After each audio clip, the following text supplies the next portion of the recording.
Ok, donc là sur le sparring, tentative d'approche pour gagner à distance, double jab en avançant bien et la tête excentrée, switch en essayant de lead avec la main arrière, re-switch en essayant de lead avec la main avant.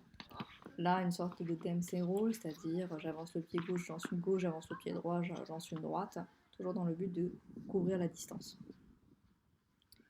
Donc là, on est sur le premier round du sparring total. Autre tactique, donc en se déplaçant sur le côté de façon assez ample, on peut se projeter pour essayer de rentrer dedans.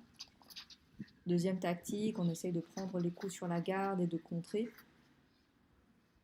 Donc voilà, les efforts titanesques que j'entreprends pour pouvoir toucher Bastien qui est plus grand, donc une tête plus loin, des bras plus allongés, donc il me tient vraiment à distance et un très bon appui au sol, donc il se déplace pendant, avant, après les coups, donc c'est très bien. De son côté, donc lui plus boxe plutôt conventionnel, avec principalement des directs, du jab, du cross, une bonne défense, d'accord. En particulier quand j'arrive au corps à corps et qu'il ne veut pas engager, il est capable voilà, de se baisser, descendre son centre de gravité pour ensuite me repousser fermement et briser l'échange. Deuxièmement, il y a de très bons déplacements euh, durant en fait durant l'échange. C'est ça qui c'est assez intéressant. Il a une base au sol qui est large avec la pointe qui touche en premier et il arrive à se rééquilibrer pour pouvoir frapper. Donc ça c'est pas mal. Donc on verra que c'est pas toujours le cas, mais ça c'était sur ce round là c'était pas mal du tout. Donc là j'essaie d'entrer encore avec une autre tactique, donc plutôt un cross au corps, mais j'arrive pas à capitaliser suffisamment pour repartir. Donc là le premier round, bon, c'est un sparring qui est quand même d'intensité lente à moyenne, enfin on va dire oui faible à moyenne, plutôt technique. Le premier round est plutôt libre dans le but de sentir l'adversaire, se sentir soi-même, voir ce qui va passer ou pas. Là, on passe à un round plutôt de milieu de sparring. Euh, on affine un petit peu nos objectifs d'entraînement. Donc, sur le sparring technique, l'objectif n'est pas de défoncer l'adversaire avec tous les moyens à votre disposition. Vous pouvez choisir ce que vous voulez travailler durant la session et donc limiter le reste de votre arsenal volontairement. Là, en l'occurrence, comme le thème de la semaine, c'était la posture, les déplacements, l'équilibre, j'essaye de bien rester en équilibre pour résister à la pression de Bastien et en même temps de me redresser pour avoir une meilleure visibilité euh, et plutôt voilà. Donc là c'est beaucoup plus statique, il y a moins de manœuvres préparatoires, de feintes, de variations. L'objectif est vraiment juste de un peu gagner au coup d'œil, prendre de vitesse, prendre l'angle. Donc petit accident de parcours. Donc là, comme vous avez pu voir, il y a beaucoup de avancées. Donc j'avance très fermement sur lui pour pouvoir gagner à distance. Le problème, c'est que effectivement, j'arrive trop près, comme il m'a fait remarquer, et il est capable en fait de lier et de repousser. Alors que si j'arrivais à reculer légèrement, je pourrais envoyer des coups peut-être plus puissants et capitaliser sur la distance que j'ai gagnée. Petit accident de sparring, donc c'est des choses qui peuvent arriver. Et là, il m'a donné un coup de coude dans le sternum. Enfin, je me suis un peu jetée dedans aussi. Il n'y a pas de souci, il faut s'interrompre, dire exactement ce qui s'est passé et de préférence en rigoler. Si l'adversaire l'a pas fait exprès ou s'il l'a pas fait d'une façon par négligence grave, il faut continuer quoi. C'est pas grave. De toute façon, en boxe, voilà, il y a des coups, il y a des blessures, c'est normal. Donc là, du côté de Bastien, on sent que la fatigue commence un peu à s'installer. Il a des déplacements qui sont un petit peu plus qui sont plus tremblants, il croise un peu plus les jambes et il a du mal à remettre le centre de gravité au milieu. Donc effectivement, en particulier, là par exemple, il frappe sur son pivot, il frappe en reculant. Donc il faudrait, là c'est bien parce que finalement il arrive à toucher, c'est très bien. Mais je pense que ce qu'il faudrait essayer, ce serait de accélérer, de penser plus avec les pieds qu'avec les mains, accélérer le déplacement au sol pour reprendre appui, reprendre son équilibre et vraiment asséner les coups de façon autoritaire pour vraiment marquer le point. Il a une garde qui est bien haute avant l'échange, mais qui effectivement se collapse un petit peu pendant. Mais en fait, pour lui, c'est tout à fait logique parce que en levant le menton et en reculant un petit peu la tête, ça lui suffit pour éviter mes coups. Même s'il est grand, il va quand même se forcer à duck et à slip, donc c'est plutôt pas mal.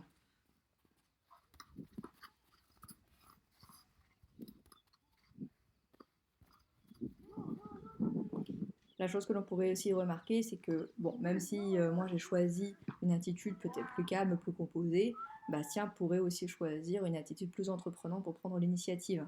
Il pourrait avancer, initier les combos, faire des manœuvres préparatoires pour essayer de gagner un petit peu son avantage. Là, par exemple, il faudrait piétiner, sautiller, se déplacer un peu latéralement pour essayer de pas présenter toujours la même chose à l'adversaire qui a le temps du coup de réfléchir et de préparer sa propre attaque. Ok.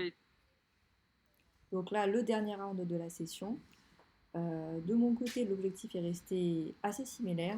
Travailler la posture, les déplacements, l'équilibre, beaucoup plus redressé pour avoir une meilleure visibilité, gagner plutôt au coup d'œil, à la rapidité, à l'angle. Et en fait, ce que j'essaie vraiment de faire, c'est d'essayer d'avoir un avantage positionnel. Ça veut dire, je me dis, bon, déjà, si j'arrive effectivement à couvrir la distance, à avoir le bon angle, ce serait déjà bien. Après, si j'arrive à capitaliser dessus et à trouver voilà, ce second souffle pour pouvoir envoyer encore plus de coups alors qu'il me repousse, ce serait mieux, mais c'est pas quelque chose que j'ai réussi sur la session. Donc là, le double, le triple jab, c'est une tactique que j'utilise souvent et qui fonctionne plutôt bien contre les adversaires les plus grands, mais contre tout le monde en général, c'est une bonne façon de couvrir la distance.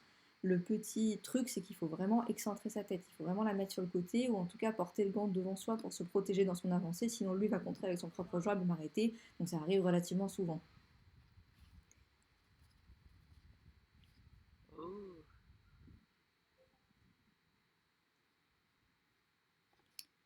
Donc en échange, on n'est pas obligé d'être tout le temps actif, d'accord? On a le droit de se déplacer, de rompre un peu le rythme et de discuter. Comme ça, la personne n'est pas obnubilée par en fait ce qui lui est en train de lui arriver et on essaye de comme ça garder Tu penses que tu peux mettre l'intensité un à un crochet niveau du d'entraînement et gauche pas de quand tu s'emballer avances ou avec ton voilà. jab? Là par Ou exemple, même il un m'envoie un cross? coup qui me sonne un petit peu, donc je lui dis, on prend 1 minute et Genre puis 1, tranquille 2 quoi. et 3, tu changes de niveau? Tu fais. La main là. Ce qui était pas très pro niveau caméra. Donc on reprend ensuite la session. Donc là en plus on remarque qu'on se tient à une distance qui est un peu irréaliste, on est vachement proche. Les coups devraient déjà être échangés à une très grande vitesse à ce moment-là. Mais c'est vraiment dans le cadre de l'entraînement pour créer plus de volume de frappe et du coup plus d'expérience. Si on veut travailler spécifiquement voilà, tous les déplacements, toutes les choses et tout, on se le dit et peut-être voilà on fait ça. Mais sinon là on a le droit de voilà.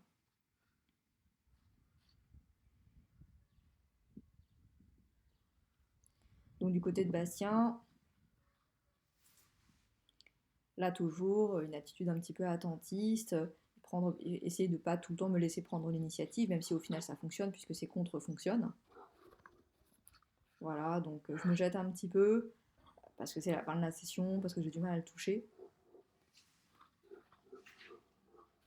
Un coup qui est porté un petit peu bas, et qui n'aurait pas totalement touché la rate si c'était... voilà.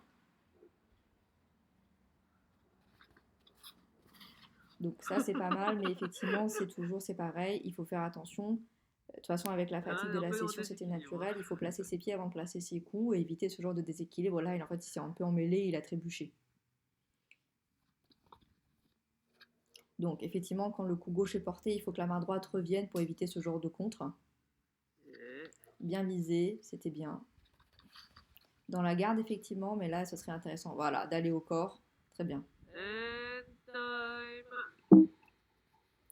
Donc, en conclusion de l'entraînement, déjà, bon, bon esprit sportif. Il y a eu un bon respect de l'intensité et du partenaire, avec un arrêt lorsqu'il y avait des blessures, des corrections à faire, et voilà. Deuxièmement, bon, c'est sûr, de toute façon, en sparring, c'est jamais c'est jamais quand on est comme on est tout seul. Euh, Ça, c'est important de savoir se regarder pour corriger ses erreurs. Donc moi, j'en fais beaucoup par rapport à ce que je propose. Mais bon, à retenir. Donc de mon côté, je pense que le plus important ici, ça va être de commencer à capitaliser sur la prise de distance, ne pas me laisser me repousser et essayer d'envoyer des coups. Deuxièmement, essayer d'affiner un petit peu ma défense et mon coup d'œil pour m'en prendre moins. Et voilà, du côté de Bastien, ça va être travailler ses déplacements, son équilibre au sol, essayer de vraiment capitaliser maximum pour pouvoir donner des coups plus autoritaires et prendre plus l'initiative. Une garde plus haute, en particulier à main droite pour pouvoir bien fermer, et le reste, voilà, ça va aller.